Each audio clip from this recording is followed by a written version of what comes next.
Iyi ni radio BBC Gahuzamiryango. Ivugira i Londres kuri metero 19, 25, 31 na 41 ku mirongo ya FM mu karere k'ibiyaga binini no kuri internet kuri bbcgahuza.com.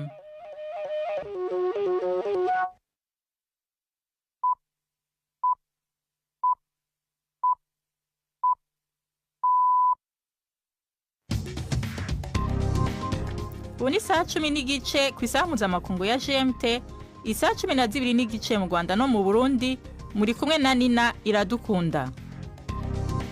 Ndabahaye mwiriwe n'ikaze bakunzi ibiganiro vya BBC Gahuzamiryango. Izi ni ingingo z'amakuru yo kuri uyu munsi wa gatanu itariki 24 z'ukwa mbere mu 2025. Mu gihe uyu munsi tariki 24 z'ukwa mbere ari umunsi mpuzamakungu wahariwe indero, sendika y'abigisha bo muri kaminuza y'u Burundi ivuga ko inyigisho zo muri iyi kaminuza zasubiye inyuma cyane. Umunyabanga mukuru wa ONU avuga ko hari impungenge ko intambara y'umugwi wa M23 muri Kongo ishobora kuvamwo intambara y'akarere. Yifashishije ubugeni, Albert Munyemana aratabariza ibidukikije avuga ko byugarijwe n'ibikorwa by'abantu kandi ko ibiti bigomba guhabwa amahirwe yo kubaho igihe kirekire aho kwangizwa n'abantu kandi bigira uruhare mu buzima bwabo. Tubafitiye n'ikiganiro cyabaza muganga. Aya makuru ahagarariwe na Jacques Niyitegeka.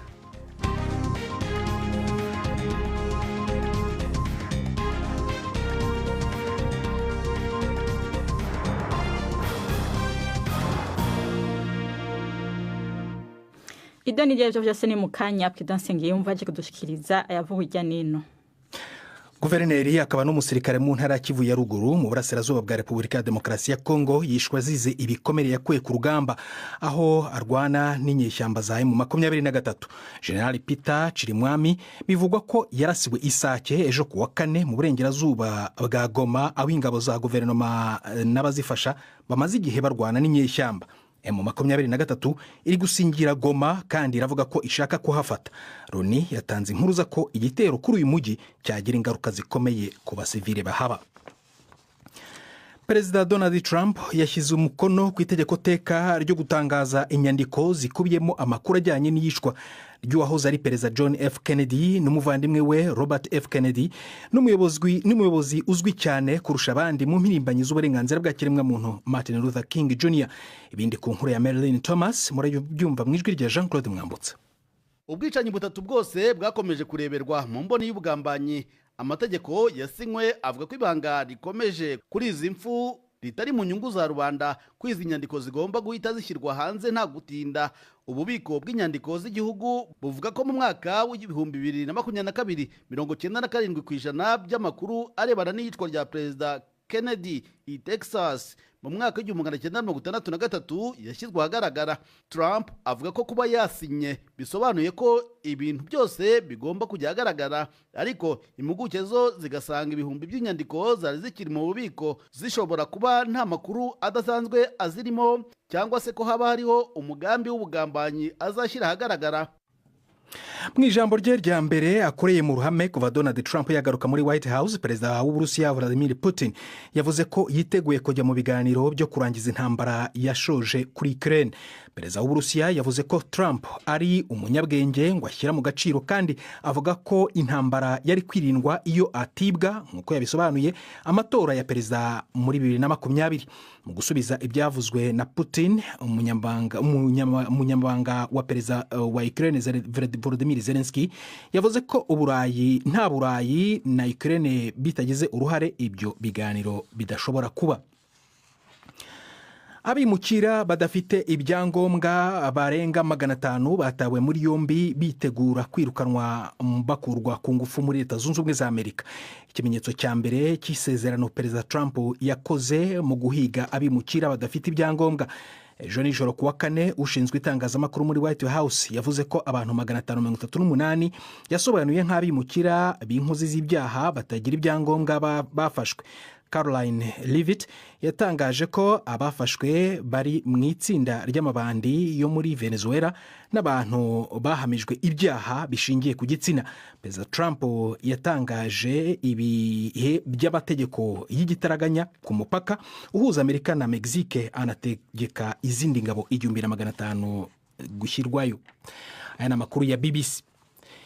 Minisitiri w'intebe wa Pakistan Shehbaz Sharif yashyizeho urwego rudasanzwe rwo guhangana n'iyibwa ry'abantu bajyanwa mu mahanga ku buryo butemewe n'amategeko. Bwana Sharif uyoboye iryo tsinda yasezeranyije kujyana abatwara abantu mu buryo butemewe n'amategeko mu nkiko.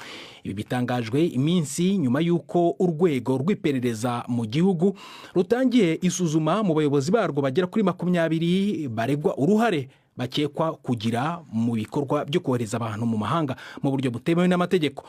Muri uku kwezi abanyapakistani 4 bari mu bantu bamize nkeri mu nkombe za Maroc bagerageza kwambuka uburengerazuba bwa Afurika bagana muri Espagne. Nina, urakoze Prudence Ngiyumva kuri aya makuru yaje kudushikiriza.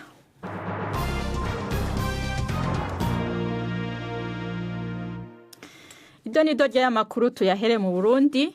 Mu gihe uyu munsi itariki 24 z'ukwa mbere ari umunsi mpuzamakungu wahariwe indero, sendika y'abigisha bo muri kaminuza y'u Burundi rivuga ko inyigisho muri kaminuza zasubiye inyuma cyane. Professeur Desire Nisubire arongoye iryo huriro avuga ko afatiye ku rutonde gwerekana ingena amakaminuza yo mu mugabane wa Afrika asumbasumbana mu bijanye n'akanovera k'inyigisho. Avuga ko mu makaminuza 170 ya mbere muri Afrika ibihugu nka vyose byo mu karere ka Afrika y'ubuseruko bisemwe ikibanza kiretse u Burundi. Kaminuza y'u Burundi ihanzwe n'ubukene bw'abigisha babinonosoye mu gihe nabake yayisanganywe baguma baja kuronderera ubuzima ahandi kubera badashima agashahara bahembwa. Ni nkuru ya Gildas Yihunda Impundu. Professeur Desire Nisubira arongoye ihuriro ry'abigisha muri kaminuza y'u Burundi avuga ko ubu munsi wahariwe indero ushitse mu gihe kaminuza isa n'iriko iratakaza igihagararo haba mu gihugu, mu karere no ku mugabane wa Afrika. Ni mu gihe kaminuza zo mu bindi bihugu bigize umuryango wa Afrika y'ubuseruko zo zibandanya kwihagararako nk'uko bigaragara ku rutonde gwerekana ingene kaminuza zo ku mugabane wa Afrika zirutana mu bijanye n'akanovera k'inyigisho. Ivyo bita top 50 universite ziri imbere 50 zo muri Afrika ntitushobora kujamo, mu ijana ntitushobora kujamo, ariko ndaraba mu 170 ntiturimo.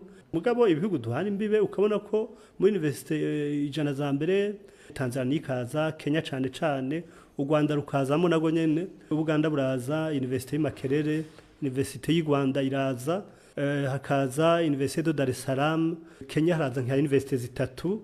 Desire Nisubira avuga ko ugusubira inyuma kw'inyigisho muri kaminuza y'u Burundi bifitaniye isano n'ingene abigisha babinonosoye bafatwa. Yemeza ko bahembwa agashahara k'intica ntikize bigatuma baca bahitamwo kuja kuronderera ubuzima handi. Mu rwandiko ubuyobozi bwa kaminuza y'u Burundi buherutse gusohora bwemeje ko mu mwaka uheze wonyene hagiye abigisha 41.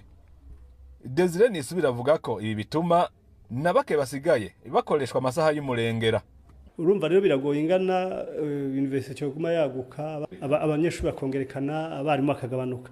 Ivyo rero navyo nyene n'ingaruka ikomeye cyane kuko abarimu ikintu ca mbere kica kiboneka baca basanga bariko barakoreshwa cyane. Uburazi ko kaminuza y'u Burundi sigaye ifise ca gitatu ca kabiri citwa master. Abo barimu ntibashobora gukora mu gice ca mbere kimwe citwa baccalaureat ngo bongere bakore muri master, ngo bongere bakore muri doctorat. Kandi bagenda bagabanuka. Baca basircharge bagasanga bafise akazi kenshi cyane. Uwarongoye ihuriro ry'abigisha asaba ko ingorane ya kaminuza y'u Burundi iyo torerwa inyishu vuba n'abigisha bagahabwa ikibanza babereye. Leta y'u Burundi yofata indero ikayifata ko indero ikintu bihambaye bimwe bitari priority.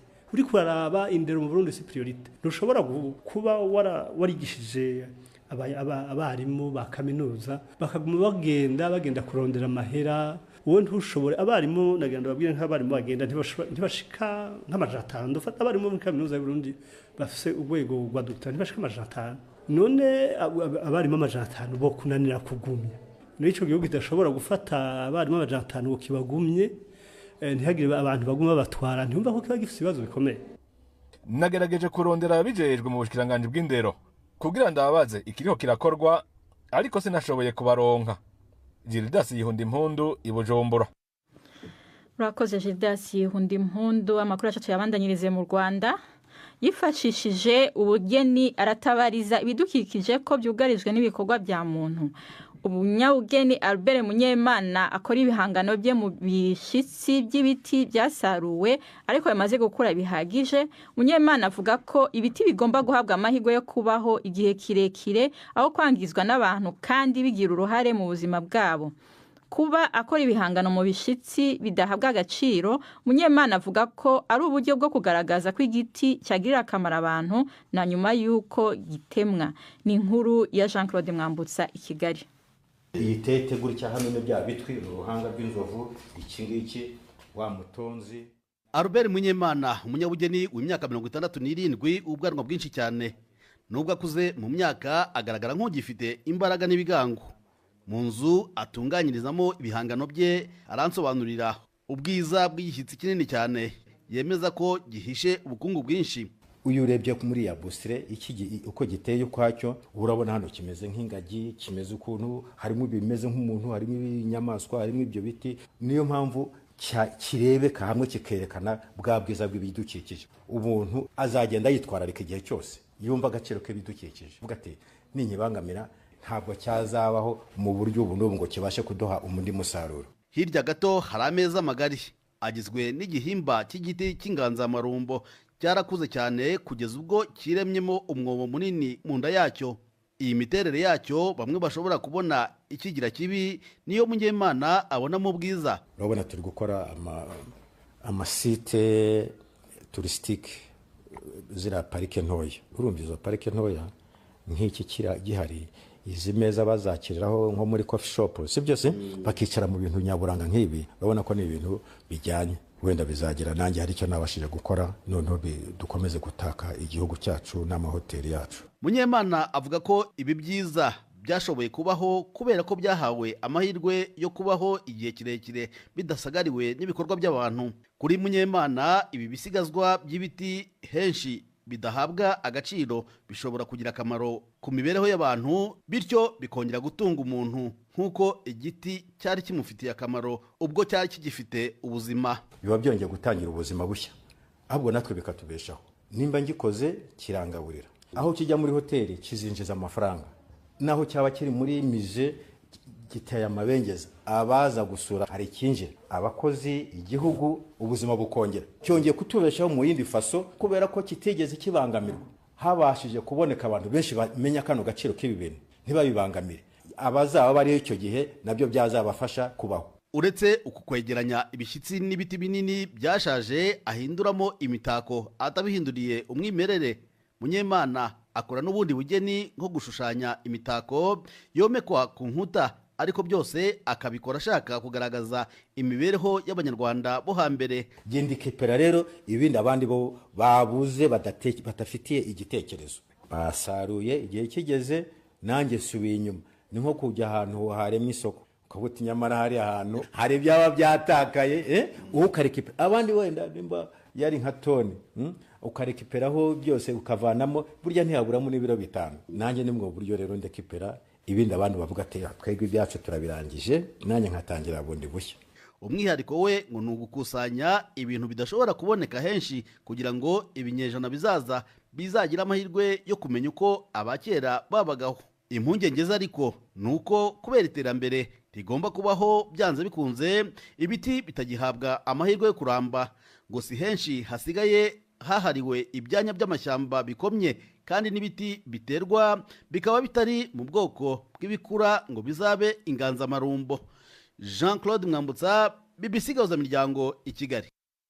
Urakoze Jean-Claude Mwambutsa. Ni 10:43 muri studio za BBC i London, ni 12:43 nyene mu Rwanda no mu Burundi. Aya makuru murayumva no kuri radio Humuriza FM mu Burundi, kuri Kisoro FM mu manuko bwa Uganda, ku rubuga rwacu rwa internet arigo bbcgahuza.com no kuri Facebook live. Amakuru yacu arabandanya inyuma y'akaruhuko gato.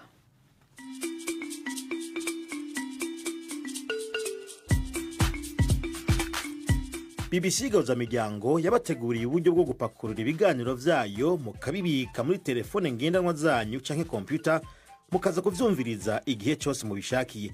Ibiganiro bya BBC Gahuzamiryango mukunda nk'amakuru, imvo n'imvano, urunana, ikiganiro cy'abagore cyangwa abaza muganga ubu biraboneka kuri podcast. Ja ku rubuga rwa BBC Gahuzamiryango ariko bbcgahuza.com urondore ahari podcast. Amakuru yose y'uburyo podcast ikora n'ukuntu wayishyira muri telefone yawe byose urabisangayo. Pakurura ikiganiro ukunda canke amakuru wumvirize uko ushaka aho uri hose ntusubire gucikwa na kimwe. Taramana ibiganiro vya BBC Gahuzamiryango kuri podcast.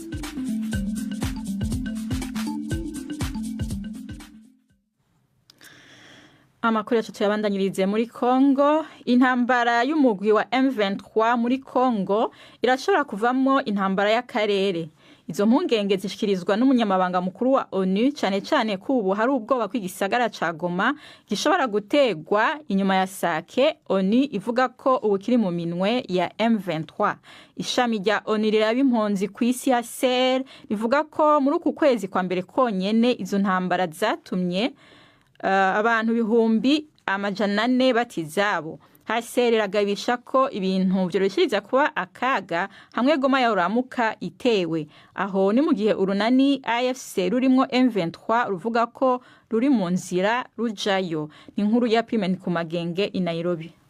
Abicishije mu itangazo ryasohowe n'umuvugizi wiwe umunyamabanga mukuru wa ONU Antonio Guterres avuga yuko ahagaritswe umutima cyane nuko intambara M23 iri kwiragwana mu buseruko bwa Kongo ishobora kuvamwo intambara y'akarere kose. Mu gihe iyo tangazo ryemeza yuko inyuma ya Minova ubu naho igisagara ca Sake kiri mu minwe ya M23, ONU ifise ubwoba yuko igikurikira ari ugufata igisagara ca Goma.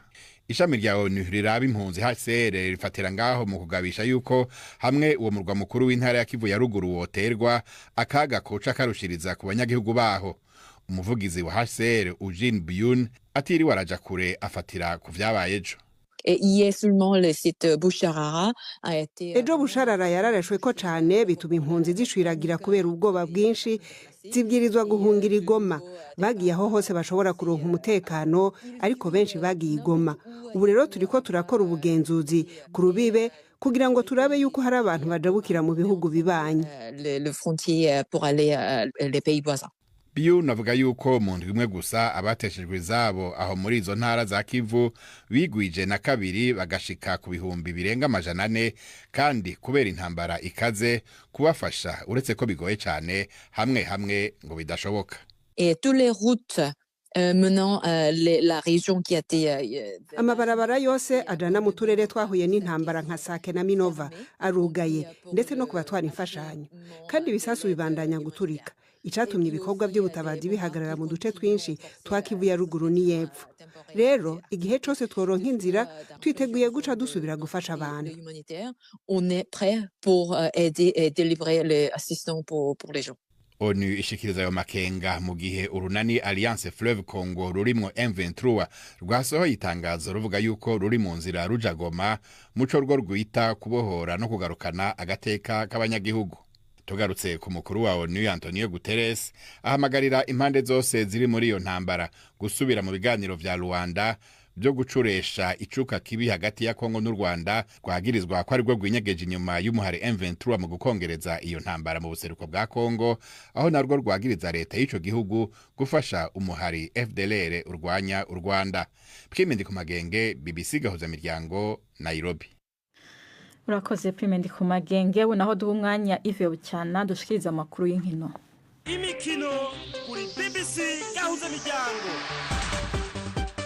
Mwereho neza amakuru y'imikino nyahere mu mikino yo guhatanira igikombe cya Europa League ku mugabane w'Uburayi. Kapiteni wa Manchester United Bruno Fernandes yatsinze igitego mu minota y'inyongera cyafashije United gutsinda ikipe ya Glasgow Rangers yo muri Scotland ibitego 2-1 ku kibuga cya Old Trafford.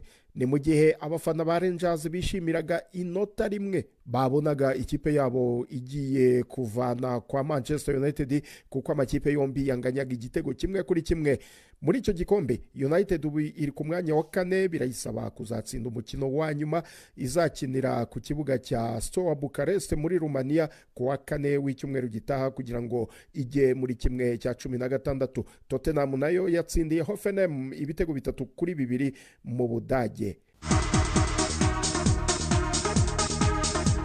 Nyiri ku mugabane w'Uburayi kandi shampiyona y'Ubwongereza mu mpera z'icyumweru izakomeza umukino ukomeye n'uzahuza ikipe Manchester City na Chelsea ku kibuga cya Etihad ejo kuwa 6 nk'uko tubibwirwa na Prudence Ngiyumva. Manchester City zakira Chelsea kuri stade Etihad ifite abakinnyi batatu bashya mu ikipe: Omar Mamouche, Vitor Ris n'umunya-Uzbekistani Abdukodir Kusanov. Ariko umutoza Pep Guardiola yemeje kuri uyu wa 5 ko yatakaje myugariro Ruben Diaz na Jeremy Doku ukina satiriza mu bari mu mvune. Mu buryo busa n'ubutangaje, nubwo Manchester City imaze igihe igezaho umwanzi ashaka, Chelsea ifatwa na bamwe nk'iri mu isiganwa ry'igikombe yirusha amanota 2 gusa mbere y'umukino wa 23 muri 38 izasozwa mu kwezi kwa 5. Cyakora rero icyo kwitondera gikomeye ku bakinnyi ba Pep nuko muri Premier League honyine batakaje amanota 18 nyamara bari bitezwe gutsinda imikino bagombowemo cyangwa byarangiye batsinzwe. Mbere y'uwo mukino wo mu ijoro ry'ejo kuwa 6, Liverpool iyoboye urutonde rwa shampiyona izaba yakira Ipswich Town, mu gihe Arsenal iyirya isataburenge ku mwanya wa 2 izasura Wolves. Bournemouth izacakirana na Nottingham Forest. Ku cyumweru Manchester United iri ku mwanya wa 13 n'amanota 26 yonyine izerekeza mu murwa mukuru London guhura na Fulham, naho Tottenham izaba yakira Leicester City yugarijwe no gusubira mu cyiciro cya 2 yaturutsemo mu mwaka ushize. West Ham iherutse guhindura umutoza ariko bikaba bitarahindura umusaruro mu manota, izajya i Villa Park gukina na Aston Villa nyuma y'umukino uzahuza Crystal Palace na Brentford. Urakoze cyane Prudence Ngiyumva. Nsoreze muri tenisi. Novak Djokovic yaduherewe n'itsinda ry'abafana b'abanya-Australia ubwo yavagamo muri kimwe cya 2 kubera imvune. Djokovic yakinaga na Alexander Zverev yavuyemo amaze gutsindwa seti ya mbere ku manota 7-5 mu minota 80 y'umukino. Djokovic w'imyaka 37 y'amavuko yarwaniraga gukomeza gahigo ko kwegukana Australia Open ku nshuro 11 yakomeretse ukuguru kw'ibumoso mu mukino wa kimwe cya 4 kirangiza ubwo yasezeraga umunya-Espagne Carlos Alcaraz. Ayo ni nayo y'imikino nari nabateguriye. Ndi Yves Bucyana. Urakoze Yves Bucyana. Mu kiganiro c'imvo n'imvano cejo muzokumva ingene impuzi zo mu Rwanda zifashwa kwisuganya mu kwihangira imirimo. Ubu naho ni ikiganiro c'abaza muganga mushikirizwa na Yvette Kabatesi.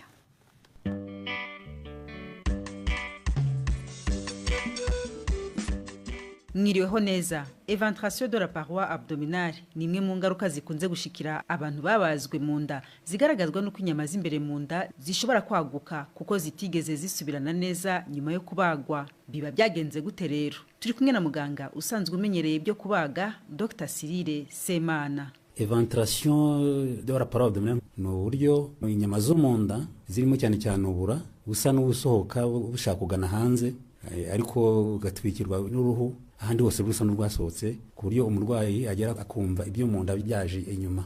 Akaba rero akenshi bikunda kugaragara ku bantu babazwe, kubera ko umuntu abazwa aba afite inkovu bitewe n'impamvu runaka, cyane cyane zitewe n'ingufu umuntu akoresha nyuma yo kubagwa. Hari igihe handi babaze hafunguka noneho ibyo mu nda bigasa naho yinjira handi haje umwenge, umuntu akumva ibyo mu nda bisa naho biri hafi kugera hanze akabyumva. Akenshi bigaragazwa nuko haje ikintu kimeze nk'ikintu kibyimbye aho kunda, ibyo bita eventration. Nuvango rero ifata inyama zo mu nda hamwe habazwe n'ubundi kuko ise bigeraho hagafunguka, haba habaye iki? Kenshi impamvu twavuga ni nk'icyo bita infection. Iyo umuntu yabazwe akagira amahirwe make akazamo infection, rwango mikorobe zituma asa naho hadakomera. Noneho uko agenda akora imirimo runaka ituma mu nda hasunika, nko guterura ibintu biremereye cyangwa se arwaye nk'indwara zituma akorora, iyo akorora buriya asa naho asunika, icyo gihe bigenda hahandi hasa naho horoheye kubera infection, hasa naho hashwanyuka. Iyo ni impamvu ya mbere. Indi mpamvu wenda twavuga itatewe na infection, hari abantu batanabazwe ariko bafite nk'inda zoroheye, tuvuge nk'abantu babyibushye buriya bakunda kugira mu nda hasa naho harekuye ukuntu uwo muntu nawe hari igihe rimwe na rimwe yakora nk'imirimo ituma ingufu ziba nyinshi mu nda asunika mu nda, hari igihe nawe hashwanyuza yanda igasa naho irekura. Hama rero ibimenyetso bigaragaza ubu burwayi ni ibihe cyangwa se izi ngaruka? Twavuze ko umurwayi yumva hari ikintu kibyimbye kidasanzwe cyane cyane kiyongera nk'iyo arimo akorora cyangwa se yasa n'akoze imirimo ituma inda ye asa naho yisunika wenda nko guterura ibintu akabona cya kintu kirabyimbye. Niyo akoze yumva arakanda kumva ibintu bijorora mu nda, ari yamara asa naho asunika. Iyo asunitse bisubira, icyo gihe nibwo bavuga ko yenda ye hari ikintu kitagenda mbese yafungutse. Hari n'igihe abarwayi bamwe basa naho bababara, bwabura busa naho bwinjira ahantu hafungutse, hari igihe busa n'ubufatwa gahoro umuntu akumva arababaye. Icyo ni ikindi kimenyetso. Ikindi kimenyetso ni uko iyo bufashwe cyane ntibusubira mu nda wenda asunitse, hari igihe bimutera kuruka. Ni ukuvuga ngo hari ikimenyetso kibi, kuko iyo bitinze bwabura bugifashwe igihe kirekire bugera bugasa naho bupfa, reka mbyite gutyo, bigasa naho n'ubura bwapfumuka. Iyo bufumutse rero bushobora gutera izindi ngorane, ibyo bita peritonite, bya bintu byari muri bwabura bigasa n'abishwanyikira mu nda, ni uburwayi bufata inda yose. Ikindi kimenyetso mbere yuko agera wenda burabupfumuka nuko umurwayi aba yabanje no kubyimba inda, noneho n'ikindi wenda ashobora kujya kubona atakituma cyangwa atakigira icyo bita amagaze, ibyo bita gusura, nabyo bigahagarara. Ibyo ni ibimenyetso bibi ku buryo iyo umurwayi atajya kwa muganga ngo bamuvure bishobora no kumwitana. Ubu burwayi se Dr. buravurwa?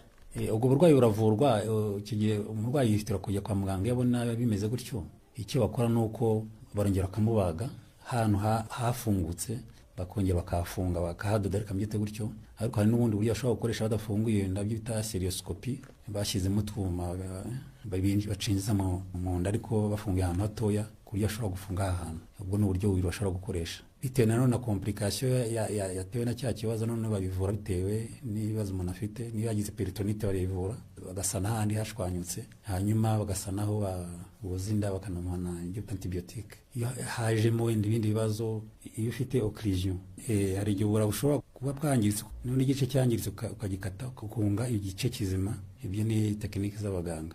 Umuntu arakira nta kibazo, cyangwa nuko apfa kujya kwa muganga hakiri kare adakerewe. Iyo umuntu abazwe ubundi bamugira inama y'uko yirinda guhita ajya mu mirimo ituma asunika inda ye. Nk'iyo ubazwe cyangwa se igihe umuntu arimo aruka, agomba gusigasira inda ye kugira ngo itarekura. Ikindi wenda ugomba kwirinda imirimo ituma mbese guterura nk'ibintu biremereye kandi maze igihe gito bibazwe. Hanyuma hari n'ubundi buryo ushobora kwirinda, wenda kwiyenda yarekura, ufata wenda nk'icyo bita bande ukawashyira ku nda yawe mu gihe usa n'ukora iyo mirimo cyangwa se ukoroye, ugasanga hari bande isa nawe yegeranye inda yawe. Hari n'utundi tuntu bambara bita gene, mu Kinyarwanda biragoye. Nitwa dukabutura dufatishe cyane.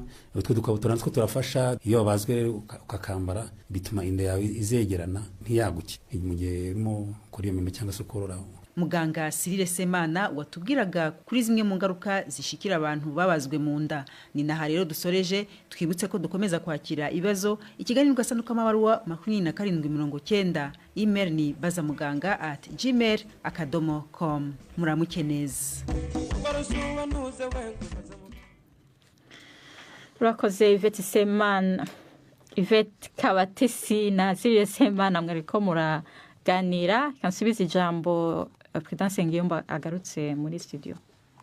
Hamasi yasohoye amazina y'abasirikare 4 b'abagore mu ngabo za Isiraheli bazafungurwa nka kimwe mu bigize amasezerano y'agahenge yagezweho. Karina Ariev, Daniela Gibora, Nama Levi na Lili Albag bazafungurwa kuwa gatandatu. Muri aya masezerano abanyapalestine bagera ku 180 bafunzwe na Isiraheli nabo bazarekurwa. Mwirondoro wabo byitezwe ko uri bwemezwe vuba. Abandi basirikare ba Isiraheli kandi bazavanwa i Gaza mu mpera z'iki cyumweru. Guverineri akaba n'umusirikare mu ntara ya Kivu ya ruguru mu burasirazuba bwa Repubulika ya Demokarasi ya Kongo yishwe azize ibikomere yakuye ku rugamba mu ntambara barwana n'inyeshyamba za M23. General Peter Chirimwami bivugwa ko yarasiwe Isake kuwa 4 ejo hashize mu burengerazuba bwa Goma, aho ingabo za guverinoma n'abazifasha bamaze igihe barwana n'inyeshyamba. M23 iri gusingira Goma kandi iravuga ko ishaka kuhafata. Nina. urakoze Prudence Ngiyumva. Imbere yo kubasezera ndabibutse ko ibiganiro byacu bibandanya no mu minsi y'impera yo mu ndwi. Ejo muzokumva ikiganiro cy'imvo n'imvano, ku munsi w'Imana muzokumva ibice bibiri by'urunana twashikirije muri nondwi. Aya makuru mwashikirijwe na Nina Iradukunda, yarahagarariwe na Jacques Nitegeka. Mu buhinga bw'ivyuma twafashije na Derek. Mwakoze kubana natwe, mugire ijoro ryiza mwese, murakoze.